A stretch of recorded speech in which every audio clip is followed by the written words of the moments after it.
the Trevor Jackson podcast. We talked about Lord Jamar last week. He had a great debate about hip hop. He was talking about the old versus the new. But on this clip that I'm about to play, he talked about Kendrick Lamar and the Super Bowl performance. He also talked about Kendrick Lamar's place in hip hop. And we're going to get right into this conversation, man.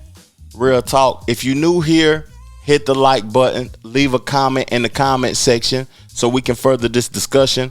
But let's get right to it, though, man. Real talk. Yeah. So the first one was the Kendrick Super Bowl. Right. Many felt like he was standing on business, not capitulating to corporate needs, right? He didn't perform any of the songs from his previous catalog, only did GNX. What were your thoughts about that Super Bowl? I thought it was weird. See, I didn't know what kind of statement he thought he was making and all of this type of shit. I felt like it was too much surrounded around Drake. You know? I feel like if you do the Super Bowl, that's when it's supposed to be a celebration of you and all the shit that got you there. And you're supposed to do your hits, not just your latest whatever the you got going on type of shit. And that's what that seemed like to me. The A minor chain and just all the little shenanigans he was going on. Now you say that he was not going to fold to corporate by not doing it. I mean, to me, that was a stupid hill to die on, because at the end of the day, it's about your fans. Like, your fans wanted to see you do those songs too. They didn't want to just see, Serena Williams come out and crip walk, oh shit, he brought out Drake's. Who gives a fuck? Like, I want to hear the shit that, you know what I mean? Yeah. That you're known for. It's interesting to hear Lord Jamar talk about this from a place of not understanding what was done, as him being an elder statesman in hip hop. I can say that I understand what Kendrick Lamar was attempting to do when he performed at the Super Bowl, and what he was doing to me was representing his roots and where he's from in Los Angeles. The Crips and Bloods thing there has become influential nationwide. Lord Jamar, you got Crips and Bloods 100 yards away from where you at in New York City, if not closer. People are influenced by what those boys in the West Coast is doing. So you saying that it was weird and you couldn't understand the statement that he was making, makes me question your understanding of the culture. Because I know that the East and West Coast, they don't agree upon everything though, but I could clearly see what Kendrick Lamar was trying to do. I may not agree with it because I could care less about gang culture. I could care less about Drake. And he was talking about he should have celebrated himself more by performing songs from his previous catalog that was hits. What I got from him performing GNX records, this is what I got from it, was a capitalist mentality and a business mind frame. The business mind frame that I understood is that he don't own that previous catalog. He wants to put this new catalog in a realm of this is his superior content that he created. So people will stream this more. So people will value this more than they value To Pimp a Butterfly. Even though we view those things as better than GNX, but he wants to prioritize that because that's what he has ownership of. What I do agree with from Lord Jamar, before I play the next clip, is that, I talked to my boy Guy Jackson about this on the interview that I had with him as of recently. And I'll never diss a nigga, no matter how much I dislike him. Not on a record because that's making me have a connection with you for the rest of my life and after my life. I'm connected to you. Don't nobody deserve that. But what's crazy about the Kendrick situation is that he wasn't on offense, he was on defense. Because the people who was doing bigger numbers than him, them light-skinned niggas, Drake and Cole, they came at him first. So he was in a defense state. Even though we're going to connect them three together forever, me personally, I wouldn't do it. I wouldn't give a nigga the time of day to give him a whole verse about how I feel about him. I could care less, fuck nigga. Real talk. I understand that aspect, Lord Jamar. Let's get into this next clip. He's dope. But I feel like, if he came out in my era, he'd have just been Kendrick Lamar.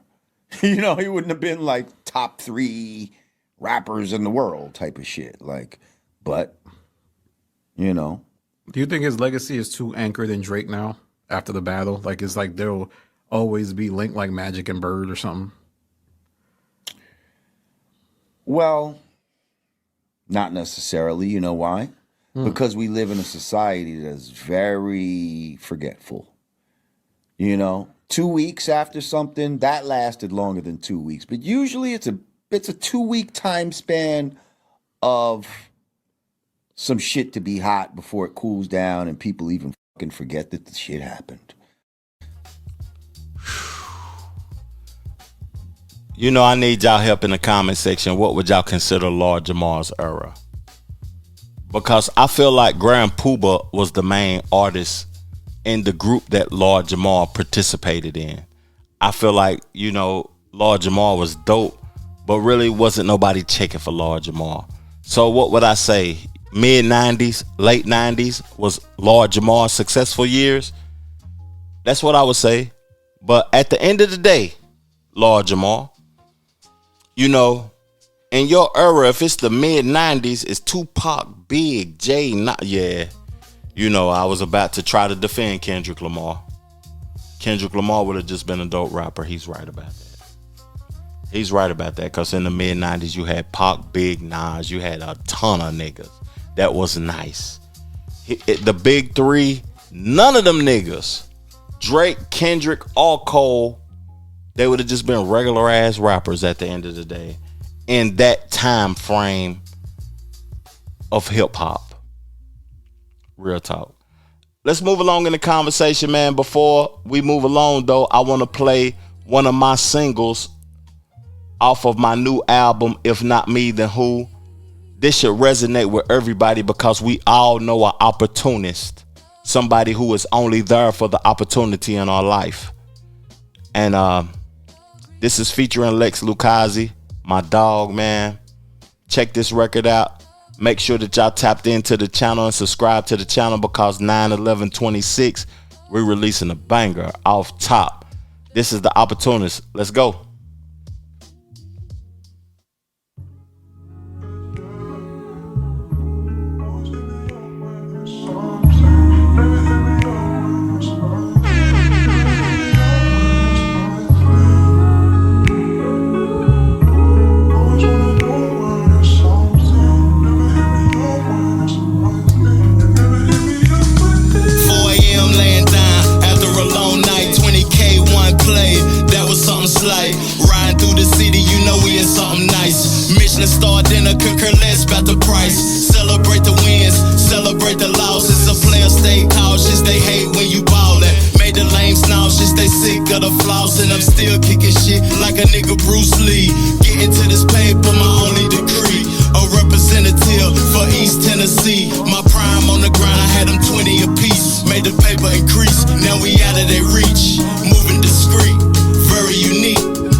dollars. Stage strap like one of them niggas from Shotters. At the Vineyard and Martha's, I spent a few dollars. Graduated from the streets, known as a scholar. Always kept it real, boy, you know what it is. They around when you win, but start losing again. You can tell who your friends when there's nothing to lend. I'm feeling good, and I want to play the up-and-coming single that's being released July the 3rd off of the album, If Not Me, Then Who. It's titled Success. We're going to play that, man. We're going to get right to it. Let's get to it, man. This is a financial conversation, a financial song. You know, you want clout, I see freedom. We don't see the same things. It's by the grace of God we able to do these things, have things, and you know, and even with all of this, you know, if I could bring a certain person or some certain people back to this world from the afterlife, I would give all this shit up to do it, you know what I mean? Cause at the end of the day, hey man, you know what I'm saying? We can't take this shit with us. Ownership and percentage is the language I speak. I don't hustle for a check, I build positions that peak. Don't compete with my dogs, I want us all to eat. Got the mindset of a god while you move like a fraud. They was trying to knock the hustle, I was doing my job. Nothing's out of my reach, even against all odds. Turn a vision to equity, now it's paying me back. Every move calculated, I don't play with the stacks. They was chasing the shine, I was building the base. Now my name hold weight, I don't have to display. Toasting wine in the bay, what a wonderful day. Riding over the Golden Gate, yeah I'm having my way. From the curb to the coast, now the view's panoramic. Used to hustle for survival, now it's wealth I'm demanding. Every dollar got a purpose, I ain't spending it random. Turn my pain into leverage, now the growth exponential. Told my dogs think bigger, we ain't stuck in the grind. It's ownership over optics, we investing in time. What success mean to you? It don't mean it for me. And when it comes to the millions, it ain't what it seems. What success mean to you? It don't mean it for me. You want clout, I see freedom, we don't see the same things. What success mean to you? It don't mean it for me. And when it comes to the millions, it ain't what it seems. What success mean to you? It don't mean it for me. You want clout, I see freedom, we don't see the same things. They was looking for a wave, I was building the tide. Now the legacy solid, it'll live when I die. Never needed validation, wasn't moving with pride. Turn the pressure into diamonds, now the hustle refined. Used to dream about this paper, now I'm thinking in shells. Had to level up my vision, started seeing it clear. They was stuck on the moment, I was planning for years. Now my name in a room where they controlling the field. They was leasing the life, I was buying the lease. Now the rent getting sent while I'm buying my peace. Told my dogs keep it solid, we ain't dying for streets. We investing in blocks that they try to police. I'm the realest to do it, you just hate to admit it. Wasn't chasing no image, I don't flex for attention, I just move with intention. Every play calculated, we ain't studying no tension. Generational plays, I'm expanding the pension. If it costs me my soul, I'm declining the blessing. I created the essence. What success mean to you? It don't mean it for me. And when it comes to the millions, it ain't what it seems. What success mean to you? It don't mean it for me. You want clout, I see freedom, we don't see the same things. What success mean to you? It don't mean it for me. And when it comes to the millions, it ain't what it seems. What success mean to you? It don't mean it for me. You want clout, I see freedom, we don't see the same things.